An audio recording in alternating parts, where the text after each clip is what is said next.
Hello guys and welcome back to another video. So in this video, as promised, we're going to be doing a ranking of all the herbivores from worst to best, in my opinion. Now we already did a video ranking all of the carnivores. If you guys want to go check that out after, you can. I'll link that video in the description as well, so you guys can go watch that. But you guys said you wanted me to do the same list, but for the herbivores. And right now there's 14 herbivores in total. And as always, you guys give me your opinions in the comments below, and give me your own list as well. Coming in at number 14, we have the Struthi. Now the Struthi is one of the fastest dinos in the game. He has the fastest sprinting speed. But other than that though, that's really all he's good for. I mean, he's good for traveling, he's good for scouting, but everything else, he's just very underwhelming, and he's not received a decent buff in a long time. And with the next update coming out, he is getting no changes, so he's still going to be the same, and I feel like he's still very underutilized and very useless, if I'm being honest. He literally only has one attack that actually does damage, and it is a kick attack. But they also remove the bleeding damage from his kick attack, and the kick also takes away stamina from him when he uses it. Just a major downfall, makes him very, very weak, and I just don't really like playing with him over the other dinosaurs. Coming in at number 13, we have the Kentro, and normally I would put the Kentro at 14, but because of his new hop away ability, which makes him hop like a kangaroo across the map, it just seems really fun now. It actually doesn't use that much stamina, and it can last for a long time. This is perfect for when you're running away from enemies, or if you're trying to travel and get somewhere fast, and it just looks really cool. You know, you can use it, turn, and only has a 5-second cooldown as well.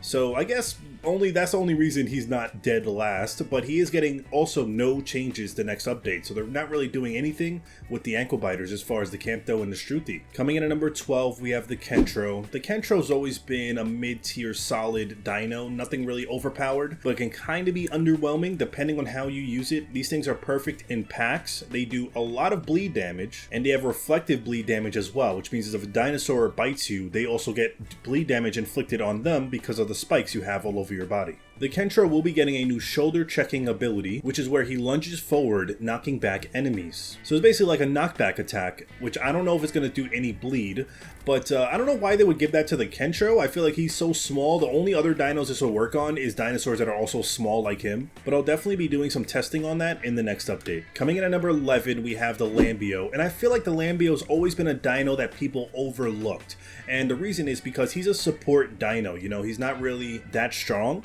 but he's good for supporting. He's good for healing his teammates, keeping you guys in the battle or keeping you guys alive. And he's getting some new abilities as well in the next update. He'll be getting a voice ability called Primal Mending. This will increase your healing rate 10 times faster for 25 seconds. He's also getting a Lone Survivor ability, which gives him 10% armor increased and increased maneuverability for solo players. They're also giving him Armored Tail, so if he does get attacked from the tail side, he will take less damage because of that. And as far as I know, the Lambo is the only herbivore in the game that actually has healing abilities that can heal himself and his teammates faster. And I know the carnivores will have the Metri that can do the same after the next update. I mean, this slight buff is a good start for the Lambo, but I don't think he deserves to really be in the top 10. Coming in at number 10, we have the Amargasaurus, who's still pretty low on the list, but it did make the top 10.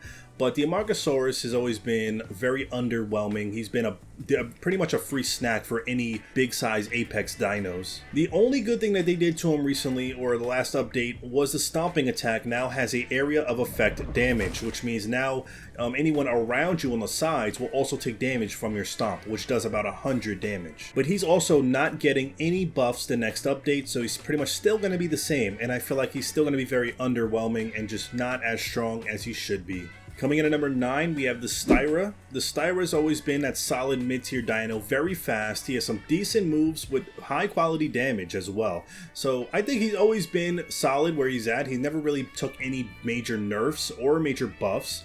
The main thing I'm concerned with is they are removing his stomp attack within the next update. Although that wasn't his most popular move, so I feel like that won't even affect him really, because I never use his stomp attack. I just use his headbutt, but he also has a blocking ability now where he can actually block incoming damage to his head, neck, and front of his body. And he also has some other decent moves like Stampede, which gives you 2.5% extra damage. And he's just very, very solid. He's always been a solid dino, so I'm definitely gonna be using him a lot more often. Coming in at number 8, we have the Alberta. Now, to me, the Alberta and the Styra has always been similar in place. The Alberta is slightly better because it's a little bit bigger, and his moves do a little bit more damage than the Styras. And and because in the next update, the Alberta will be getting a voice ability called Enrage. This will increase his damage by 15% for 30 seconds. And this is important because he does have some strong moves. Like for the headbutt attack, it does do 40 damage, but the head slam does 80 damage. His stomping attack does 120 damage. His charge attack also does up to 120 damage. The back kick does up to 90 damage. And when you add that with his new ability that's coming that can do 15% increased damage, all of his moves are going to be really, really strong. And I cannot wait to test that out once the new update comes. Coming in at number 7, we have the Paky. The Paky has always been my favorite dino to play as, just because it's a lot of fun. When you PvP, you can like do trolling with this. It's good for like a lot of situations, for escaping, for jumping, for anything. They're definitely the biggest nuisance in the game because they can be very fast. They have really good stamina and just all around very solid. You guys, let me know in the comments your thoughts on the Paky. Do you think it deserves to be number 7 on the list, or should it be higher or lower? But the Paky is definitely one of my favorite herbivores to use, and I just love everything about it. Coming in at number 6, we have the Iguanodon. Now, I think last time I did this list, which was over a year ago, when I made a video on it, the Iguanodon was very low on the list because I thought it was like, it had one of the worst stamina drains in the game, which they actually fixed, so now his stamina is a lot more better. He has a back kick that does up to 90 damage, and a stabbing attack that does 40 damage with 0.25 times bleed per stab. These things can bleed you out so fast, it is crazy. Now, he's not really getting any changes the next update, but he is getting a new Lone Survivor ability, and that'll give him a 10% armor increased with increased maneuverability, essentially giving him a slight buff. Then coming in at number 5, we have the Theano. The Theano is still very, very strong. Very good defense dino, really hard to kill if the Theano knows what he's doing. Now, this dino is easy to counter if you know how to fight it, but a lot of people are impatient and they just go straight for the attack, most of the time leading to them getting killed by the Theano. I've seen these things take on 5 Rexes at once and kill all of them. The only bad part is they have very fast food drain, so if they go to hunker down ability, which really was what makes him OP, all you have to do is wait him out. Let him stay in the hunker down ability, don't attack him, just wait there, because eventually he's going to start starving to death and he's going to have to move, and then once he actually moves, he'll be vulnerable again and you can kill him very easily. But if you're fighting a group of these, like 2 or 3 Theanos at a time, oh man, you can be in a lot of trouble because not only can they bone break you, but their tail slam does a lot of damage. Coming in at number 4, we have the Eot Trike. Now, the Eot Trike does have some high damaging moves that make him really strong. He can go head to head with some of the biggest dinosaurs like a T-Rex, a Spino, and hold its own. Even if he loses that battle, he's gonna do a lot of damage. His real damage comes from his headbutt, which does 70 damage. But if you do sharpened horns, it will increase your damage output for a whole minute. And this will give you 1.3 times extra damage. He has a stomp attack that does 90 damage. And after the next update, it will also have a area of effect radius as well. And then he has a charge attack that can do up to 120 damage. And if you use sharpened horns with this, it will do a lot more. And in the next update, he will be getting a Lone Survivor ability as well. This will give him 10% armor increase with increased maneuverability when he's not in a group. Essentially, that's a major buff because you're going to get 10% extra armor and your maneuverability, which means your movement will be a lot better. Coming in at number 3, we have the Stego. And Stego is hands down one of the best herbivores to ever PvP with. He has insane damage and insane bleed damage as well. Now, he has 2 tail attacks. He has a regular tail attack that does 80 damage with 0.25 times bleed. That is a lot of bleed damage and a lot of regular damage per hit. Then he has a tail swing, which is pretty much a charged up tail attack. This does up to 100 damage with 1 times extra bleed per hit. I don't think you guys understand how much damage that really is when you do it back to back on a dino,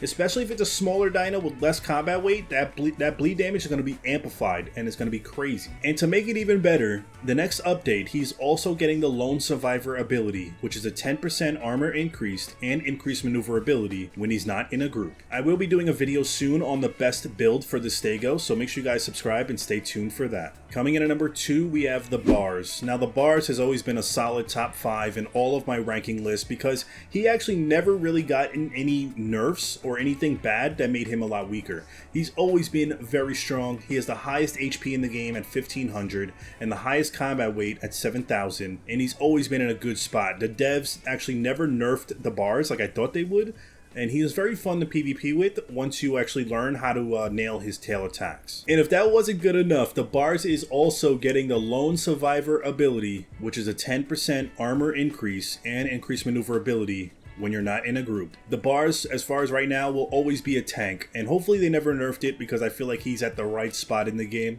And then coming in at number 1, we have the duck, or the Deinocherius. Deinocherius has always been a very intimidating dino, and this thing is always scary. When I first got the game and I ran into one of these, it literally scared the hell out of me because they just look crazy. Like, look, if they're running towards you like this, they just look so scary, especially if you're a baby dino looking up at one of the adult ones.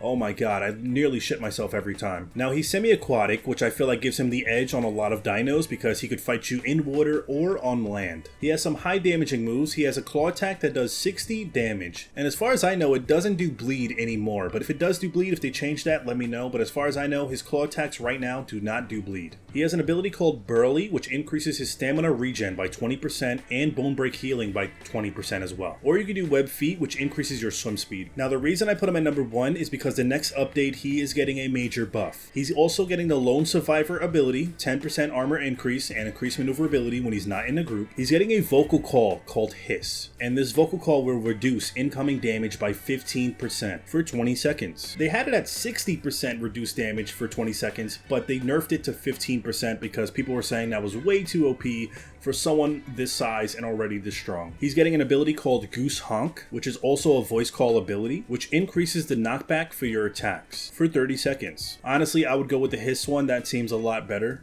He's also getting the Drenched Blows ability, which is where he deals 10% increased damage to wet targets. And obviously that is very useful on him because he's semi-aquatic. So if you fight any aquatic creatures in the water, you would do 10% more damage. If you fight creatures while it's raining outside and you're on land, you will still do 10% more damage. And that is my list for the herbivores. If you guys agree with this list or disagree, I would love to hear your opinions down below. If you guys want to see more ranking videos like this, hit that thumbs up and subscribe for more. When the next update comes out, I will be doing testing on all the dinos, so make sure you guys come back for that. Thank you for watching, and I hope to see you guys in the next video.